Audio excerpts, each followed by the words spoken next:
Mesdames et messieurs de la presse, avant toute chose, je tiens à vous remercier vivement d'avoir accepté notre invitation de séjour.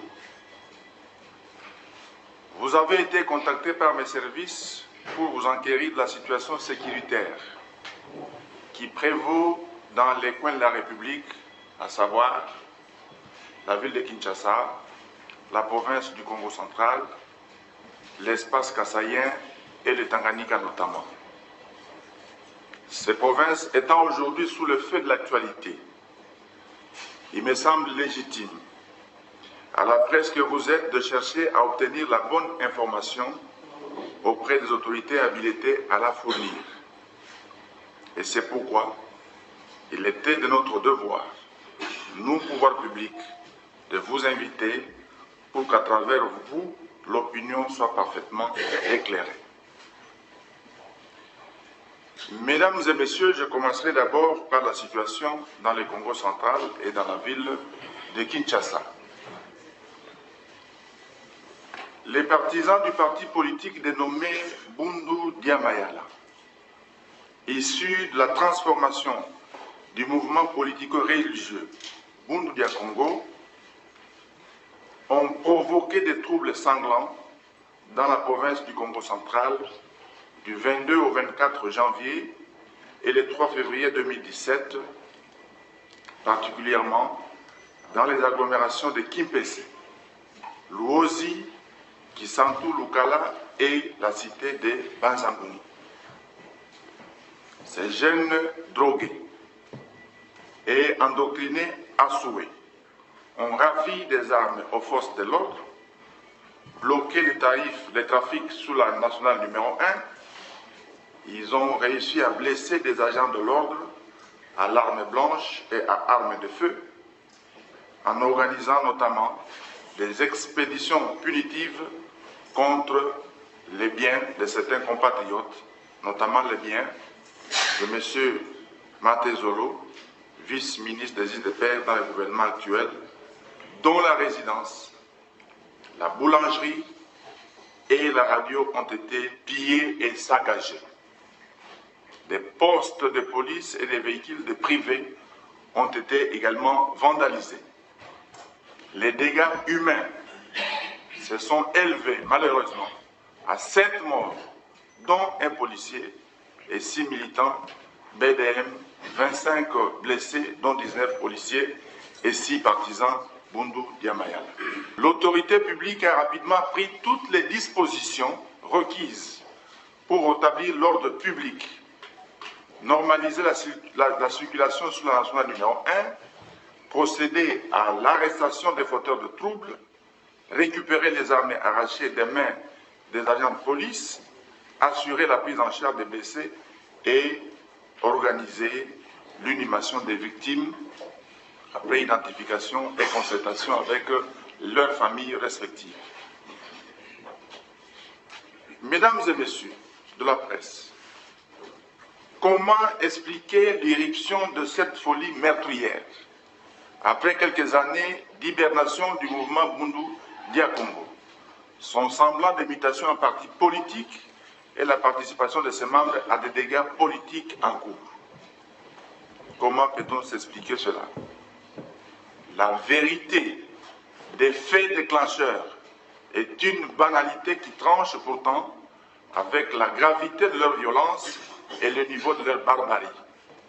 Une affaire de famille, tenez-vous bien, mieux, une affaire sentimentale est devenue aujourd'hui un problème d'État.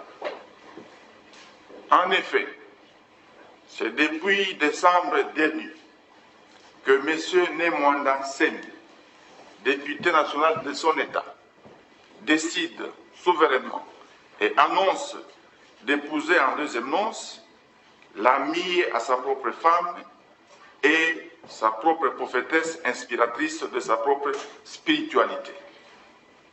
Cet acte de haute trahison de leur spiritualité a choqué plus d'un au sein des Bundu Dia Mayala qui considéraient leur gourou comme un demi-dieu qui, malheureusement, se laissa entraîner dans les sentiments charnels contraire à ses propres enseignements et à sa propre doctrine. Le premier à constater cette trahison, c'est bien évidemment un premier personnage proche de Nemwanda Semi, vice-président de son parti politique, et tenez-vous bien, beau-frère à Nemwanda Semi, vice-ministre du gouvernement actuel des ITPR, il s'agit bien entendu de M. Mantezolo Papi. Piqué au vif, le député Nemwanda Semi a décidé de sévir en demandant au vice-président du parti de démissionner au poste qu'il occupe au gouvernement. Prenant sa liberté, le beau-frère a choisi de démissionner du parti familial, de dénoncer sur la place publique le frasque du chef spirituel et de préserver la moralité. C'est suite à cette dénonciation que des partisans ont été envoyés en expédition punitive contre le bien de leur ancien chef, désormais tombé en disgrâce, et que le conflit familial s'est mué en trouble à l'ordre public, puis en échauffourée avec les forces de l'ordre et amenée subversive. Pour habiller ces actes, comme d'habitude, le député national, Nemwanda Semi, a renoué avec les vieux discours xénophobes, des appels à la désobéissance, dont le comble de l'ignominie aura été une déclaration proférant des attaques à l'encontre de la personne du chef de l'État et en invitant différentes communautés de notre pays à s'engager dans une rébellion contre les institutions légalement établies. Face à cette évolution préoccupante, vous le savez, j'ai organisé en date du 7 février 2017 une rencontre avec la notabilité, toute la notabilité de la province du Congo central, toutes tendances confondues. La notabilité a rejeté les déclarations du député national Nemwanda Semi et a condamné ses propos irrévérencieux et xénophobes. Elle a aussi exprimé ses regrets pour les outrages visant le chef de l'État. La notabilité a enfin adressé au peuple né Congo des appels à la tolérance et à la cohabitation pacifique avec toutes les autres communautés congolaises. Mesdames et messieurs de la presse, les propos d'accalmie ont sorti des députés Nemwanda Semi de second. Il a alors réuni ses partisans et ses lieutenants, a convoqué ses adeptes de différents coins du Congo central à venir à Kinshasa, sous le couvert d'une campagne de prière et de spiritualité. C'est au cours de cette campagne de plus ou moins 300 personnes que Nemwanda Semi a annoncé qu'il fallait à tout prix organiser une attaque et frapper violemment la ville de Kinshasa si, tenez-vous bien, le Congo central n'était pas proclamé pays indépendant, appartenant seul au seul né Congo, sans Muluba, sans Moussouaïli, sans Mungala et sans Moutuya Bandundu, disait-il. Le 13 février 2017, vers 15 h, dans sa seconde résidence, ou résidence secondaire, sur l'avenue Bosengue numéro 22, dans la commune d'Engilingi, dans la ville de Kinshasa, des partisans du député précité agressent les dissidents proches de Mantezolo, qui est considéré comme un traître. Des voisins en Ngiringiri alertent alors la police du quartier qui se rend sur les lieux et subit des attaques de la part de ses adeptes totalement drogués et exaltés qui brandissent des armes blanches et des armes de guerre. La police leur arrachera de manière professionnelle 4 AK-47 et une arme Uzi. Mais dans la foulée de ces incidents survenus en Ngiringiri, la résidence principale du député Nemwanda Semi sur l'avenue Haute Tension, dans la commune de Ngaliema, va connaître une agitation similaire. Un voisin, dont le seul péché était de parler swahili, a vu son véhicule vandalisé. 2 autres passants, parlant calmement Chiluba, ont été également agressés. La police est arrivée et a fait face à des altercations. 2 jeeps de la police nationale congolaise ont été incendiés sur les champs. C'est alors que la police a établi un siège autour de cette résidence. Il a été procédé à l'arrestation de 22 personnes, dont 8 blessés graves. La CICR a eu accès à la résidence dès le lendemain, le 14 février, pour assurer les premiers soins aux blessés, tous surpris de découvrir qu'ils n'étaient guère invulnérables. Jusqu'à ce jour, je vous informe que la police encercle la résidence de manière à ne laisser sortir que des personnes qui se rendent et à éviter des opérations de vengeance ne soient menées à l'encontre des paisibles citoyens. Voilà, mesdames et messieurs, une affaire à suivre surtout sur le plan judiciaire.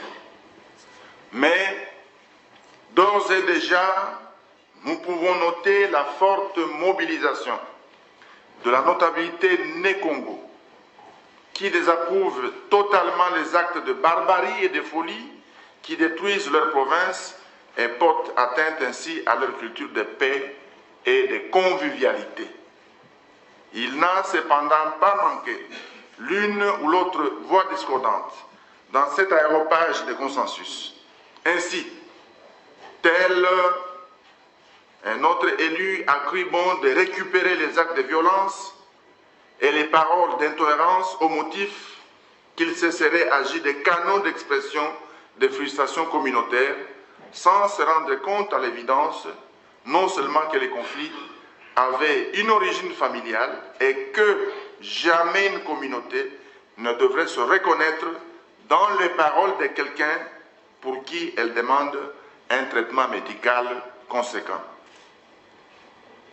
Nous ne revenons pas ici aux tracts appelant la xénophobie et à l'autonomie du Congo central, tracts qui ont été jetés, vous le savez, dans la ville de Boma et dans certaines communes de Kinshasa, Ngaba, Makala notamment. Qu'en est-il maintenant du phénomène appelé Kamwina Nsapu dans l'espace kassaïen? Mesdames et messieurs, il vous souviendra en effet qu'en date du 12 janvier 2017, j'ai eu à répondre à l'Assemblée nationale à la question d'actualité qui m'avait été adressée par le député national Martin Kabouya, élu de Dibaya, sur le phénomène Kamwina Nsapu, qui est aujourd'hui parle de lui-même dans l'espace kassaïen, c'est-à-dire les provinces du Kasaï, Kasaï central, Kasaï oriental, voire même un peu dans la province de la Lomami. Laissez-moi donc vous dire, juste pour rafraîchir la mémoire sur ce que j'avais déjà dit et vous apporter quelques éléments nouveaux en rapport avec la gestion qui s'en était suivie. Après des incompréhensions entre l'administration provinciale et M. Kamwina Nsapu, depuis avril 2016, Jean-Pierre Sakupandi, ressortissant du village Kamwina Nsapu, groupement Bajila Kasanga, secteur d'Ibataï, territoire de Dibaya dans la province du Kasaï central, a décidé de lever une milice. Milice qui s'illustre par un mode opératoire tout à fait nouveau, utilisant armes blanches, armes de guerre, consommation d'une potion de liquide appelée Chizaba, qui les entraîne à devenir invulnérables et à poser des actes hostiles au pouvoir public par la mise à sac des symboles de l'État, le recrutement d'enfants mineurs, l'érection de barrières, les fouilles systématiques des passants, l'insurrection armée contre les forces de l'ordre, ainsi que la destruction des bureaux de la CENI, la destruction des sous-commissariats de la police nationale congolaise, la destruction des écoles, des villages entiers incendiés et surtout, la tuerie, sans autre forme de procès, de plusieurs policiers, plusieurs militaires et de nos agents de renseignement. Après avoir sévi dans le secteur des batailles, dans le territoire précité, ces mouvements s'est étendu aux territoires voisins, notamment à Chikapa dans la province du Kasaï, à Kabeaka Mwanga et à Miabi dans la province du Kasaï oriental. Et quelque peu de personnes sont entrées à Mweneditu dans la province de la Lomami, vite maîtrisée. Dans le cadre de la recherche de solutions, il a été fait recours à des missions de bons offices d'abord,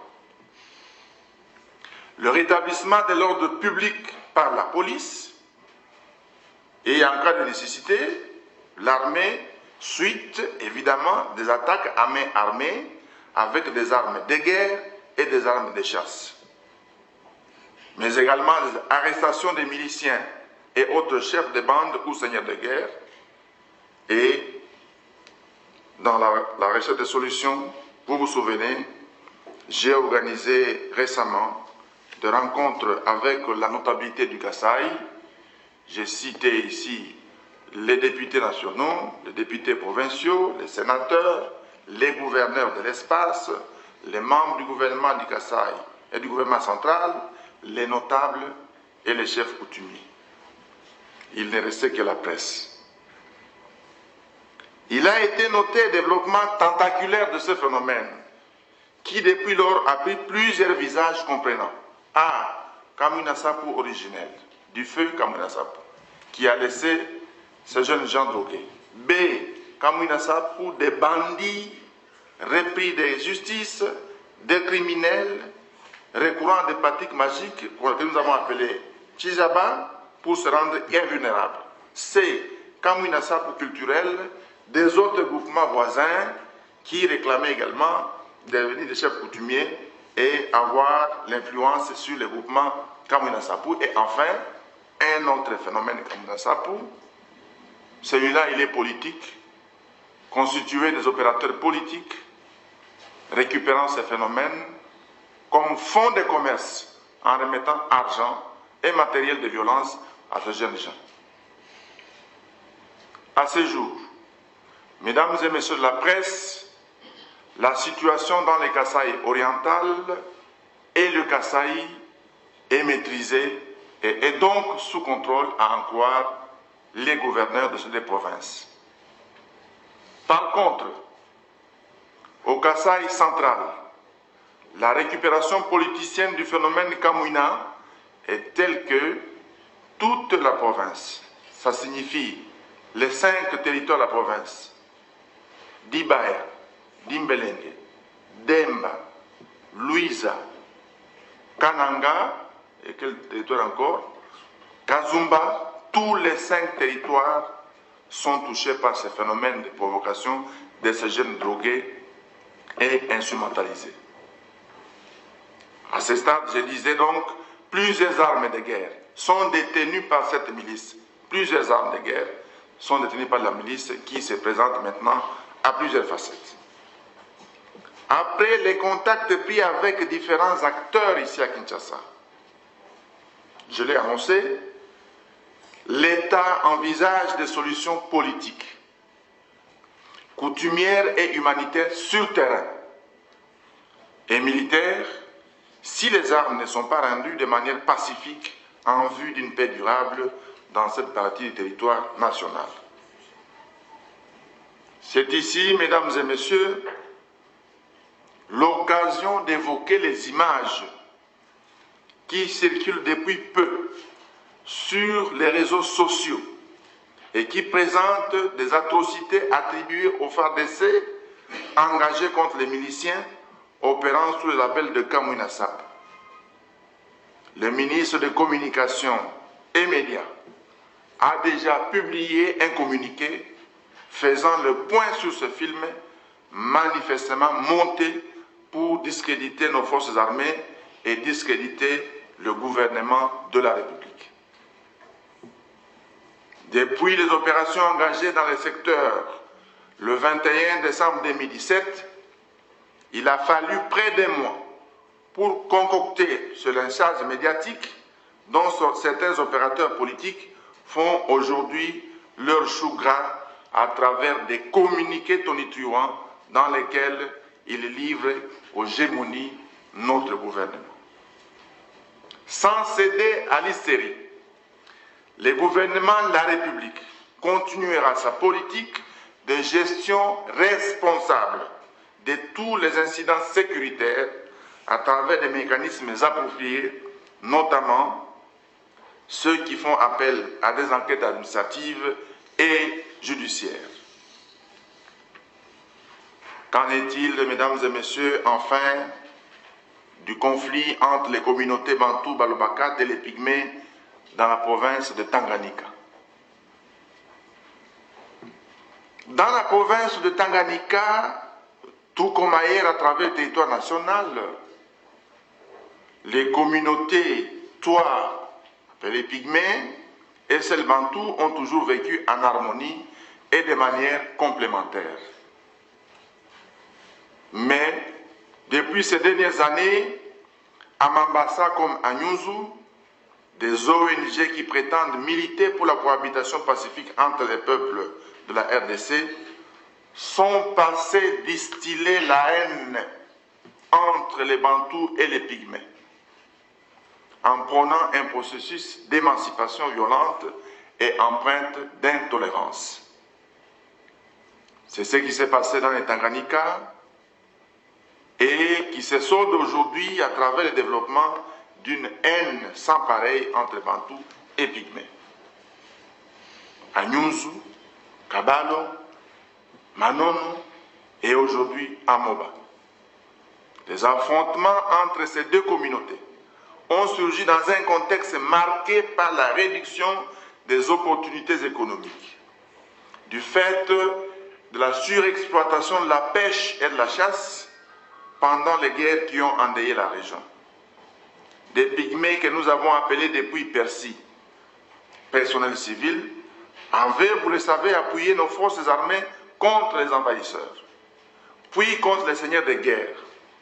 Après le retour de la paix, certains Bantous voulaient les maintenir en état d'infériorité, n'ont pas compris que le temps avait changé et qu'il fallait accéder à certaines demandes d'émancipation formulées par ses compatriotes. Quelles sont les causes de cette déflagration communautaire dans les Tanganyika? Primo ou un, c'est la réclamation par les Pygmées des terres propres aux Pygmées. 2, c'est la nomination de leur propre chef de groupement et la nomination de leur propre chef de secteur, ainsi que des administrateurs de territoire Twa. Bref, comme vous le sentez, c'est un élan d'émancipation de ces peuples Twa. 3, la construction des infrastructures de base, écoles et hôpitaux propres aux Pygmées. 4, enfin, la réclamation sans délai des mariages mixtes entre les Pygmées et les peuples bantous.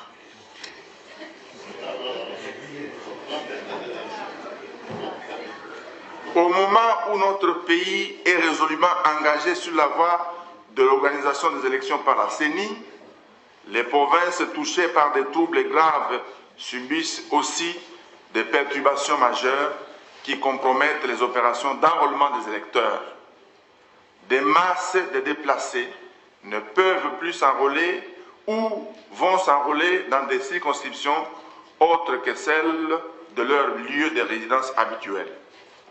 La situation se normalise de plus en plus à Nyunzu, à Manono et à Kabalo, pendant que des efforts sont en cours pour le rétablissement total de l'ordre public dans les territoires de Moba et plus précisément à Kirungu, alors que la province de Tanganyika organise déjà depuis le 22 février prochain, mardi prochain, un grand forum pour régler ces conflits communautaires. Mesdames et messieurs de la presse,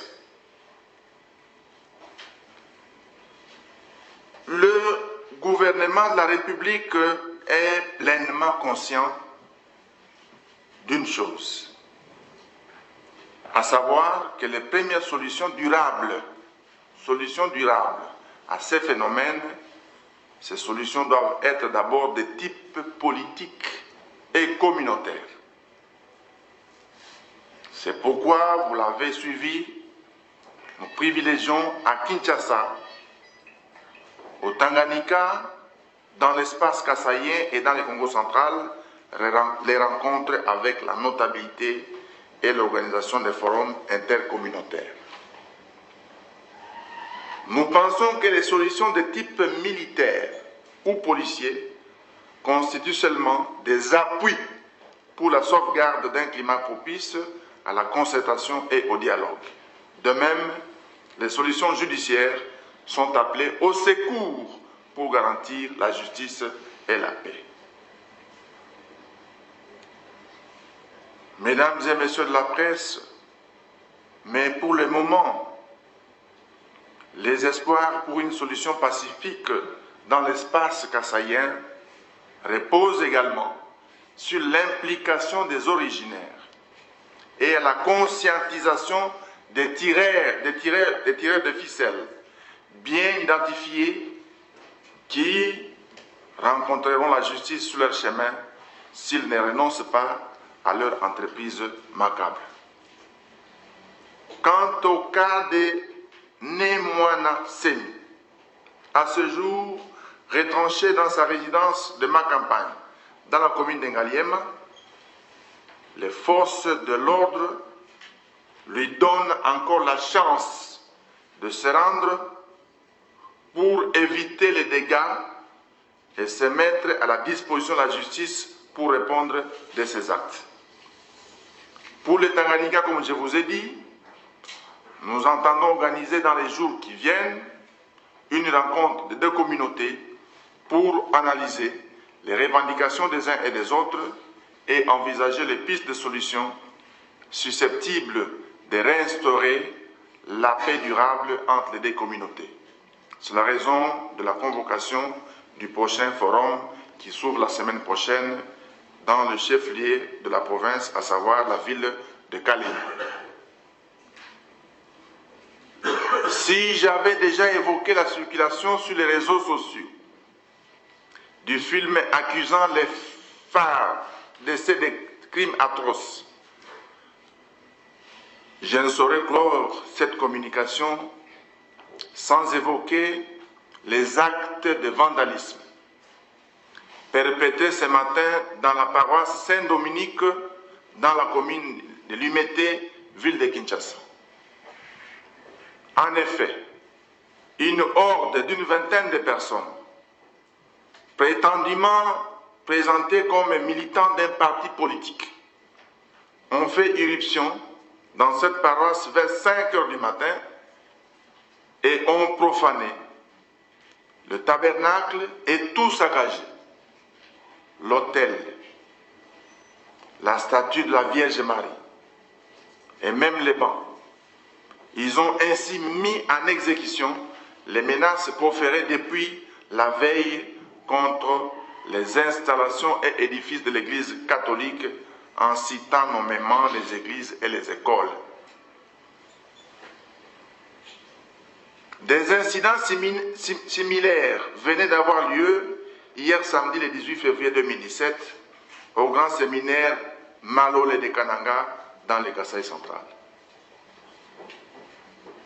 Les miliciens Kamwina, qui avaient occupé cet établissement d'enseignement supérieur, ont saccagé les installations, brûlé les biens des formateurs.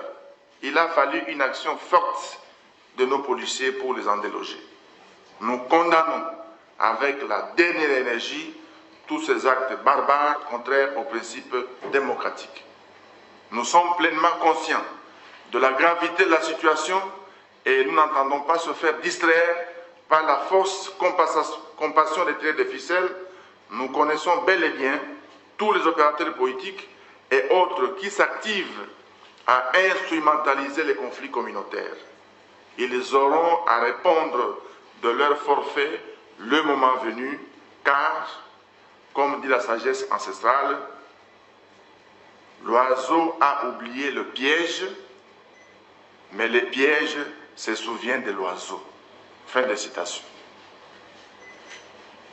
Je ne saurais non plus terminer mon propos, mesdames et messieurs, sans exhorter au quatrième pouvoir, vous de la presse, quatrième pouvoir qui est la presse, surtout la presse nationale, qui maîtrise mieux nos problèmes, de jouer votre rôle.